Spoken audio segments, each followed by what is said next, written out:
All right, so we're trying to solve the mystery. Now it's like, Summer's like Nancy Drew, the mystery of the missing leash. And I said, you know, me with my little showboating videos, where I just, fling the leash to the side, like I don't even need it anymore.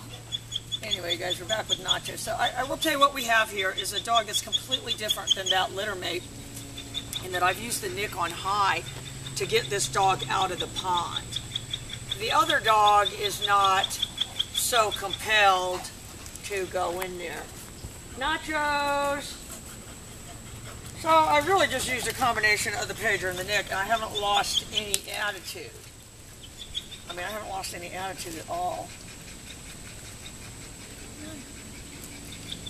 So that was the little chart thing that I was showing you. Oh! I need to do that video about the leash work too. I can kind of do that a little bit. Because again, I'm not going to inhibit the dog's behavior. I don't want this dog to be inhibited to the point that it thinks it can't run down to the pond. I'm not going to, because he wouldn't be able to understand that. You know, he's lived his whole life where, you know, that's part of his world.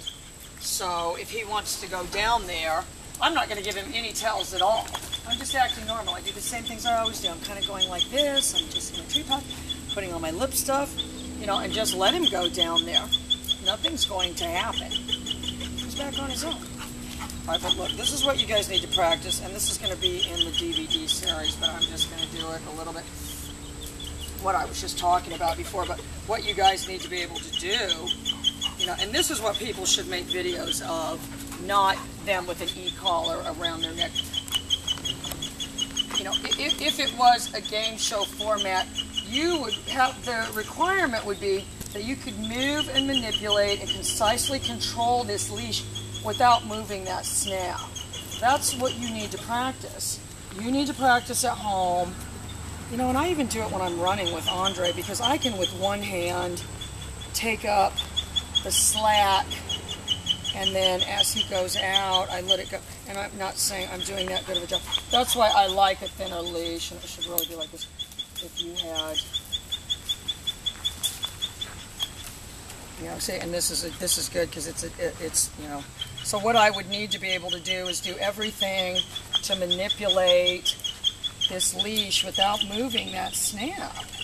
You know, if I'm not that proficient with my leash, I mean, I want to start trying to use e-collar.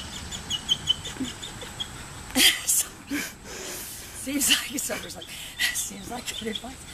You know, because again, if it was a horsemanship, and believe me, that should be an episode. Kelly should go take horseback riding lessons, because I do not know how to ride, and I used to team pen and everything.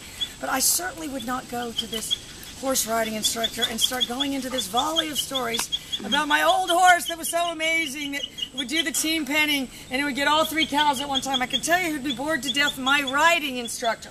You know, but what it would all be about, and with that, again, it would be the body English and everything, how you're sitting on the horse. But, you know, second to that would be everything would have to do everything with how you were holding the reins. So you guys at home need to practice this, where I can move this, you know, and that really everything I'm doing is bringing the dog to me, and not even really bringing the dog to me, just changing the whole dog's direction. So the dog, this is the dog. This is the dog. Not the dog is staying right by me, the dog is actually facing right at me. All right, guys, we'll be right back. We're going to work on the down a little bit.